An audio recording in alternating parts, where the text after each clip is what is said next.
നാട്ടിലൊക്കെ കളിക്കുന്നത് ശരിക്കും ഏതെങ്കിലും ടീമിനോട് അത്ര പ്രിയമുണ്ടോ, ഇഷ്ടമുണ്ടോ? ഫുട്ബോൾ ക്ലബ് കുറെ ടീം മെസ്സിന്റെ റൊണാൾഡോ ഫാൻസ് വിഷമിക്കരുത്. എല്ലാരും ഇഷ്ടമാണ്. അതെ, റൊണാൾഡോ ഇഷ്ടക്കുറവൊന്നുമില്ല, കുഴപ്പമൊന്നുമില്ല. ഇത് മെസ്സിയാണ് തോന്നുന്നത്, അതറിയാലോ. ഇപ്പൊ തെറിവിളി വരുന്നുണ്ട്, അവിടെ തെറിവിളി വരുന്നുണ്ട്. അപ്പൊ എന്തായാലും ഇൻഷാ അല്ലാഹ് പരിപാടിയിൽ ഗംഭീരമായിട്ട് നടക്കട്ടെ. ആദ്യത്തെ മാച്ച് തന്നെ ഞാൻ ഉദ്ഘാടനം ചെയ്യല്ലേ അല്ലേ? ആണോ? ഞാനാണ് ഉദ്ഘാടനം ചെയ്യാം. ശരിക്കും ഇവിടെ നല്ല ജനങ്ങളായി പോയി. അല്ലെങ്കിൽ ഒരു കിക്ക് എടുത്ത് പോസ്റ്റിലേക്ക് തട്ടിയിട്ടായിരുന്നു ഓക്കെ.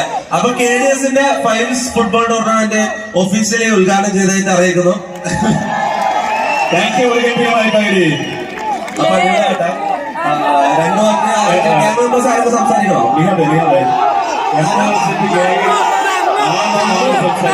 നമ്മൾ സംസാരിക്കാൻ എല്ലാവരും പറയുന്നില്ല, ആണോ?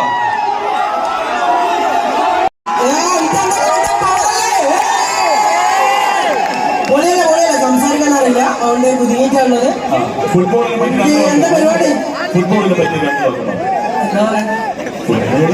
ഫുട്ബോളിനെ പറ്റി നമുക്ക് പറയാനുള്ളൂ. എല്ലാവരും ചോദിക്കാൻ ആഗ്രഹിക്കുന്നുണ്ടാവും അമ്മോ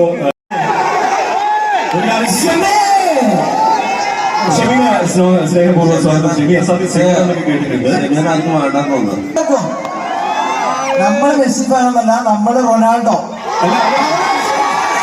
ശരിക്കൊരു കാര്യമുണ്ട്, അത് പറഞ്ഞാൽ മാത്രം പോലെ ഇത്രയും ആൾക്കാരുണ്ട് ഇവിടെ. അല്ലേ? പവർ ഇവിടെ കാണാം. ഇത് എവിടുന്നാ നമ്മൾ ഫുട്ബോൾ കളിക്കുക? അതിനൊരു കാരണമുണ്ട്. നിങ്ങൾ ഇപ്പൊ ഇങ്ങോട്ട് വന്ന പോലെയില്ല. ഇനി നിങ്ങൾ ഇവിടുന്ന് എങ്ങനെ രക്ഷപ്പെടുത്തുന്നാണ് ഇപ്പൊ സംഘാടകർ ആലോചിച്ച് നിൽക്കുന്നത്, അല്ലേ? കമ്മിറ്റിക്കാർ ആ ഒരു ടെൻഷനിലാണ്. എന്തായാലും നമ്മള് ഈ പ്രോഗ്രാം കഴിഞ്ഞ ഇവിടെ തന്നെ ഗ്രൗണ്ട്, ഇതാണ് ഗ്രൗണ്ട്, ഇവിടെയാണ് കളി നടക്കേണ്ടത്. ഇപ്പൊ തൊപ്പി ടീമിന്റെ കളിയാണ് ഇപ്പൊ നടക്കുന്നത്. ഇത് കഴിഞ്ഞിട്ട് വേണം വൈസിലെ ഞങ്ങളുടെ ആദ്യത്തെ ഉദ്ഘാടന ടീമിനെ വിളിക്കാന്. നെക്സ്റ്റ് അടുത്ത് റാംബോ ഫാൻസ് ഉള്ള കയ്യിലേക്ക് എല്ലാവരും ചേർന്ന്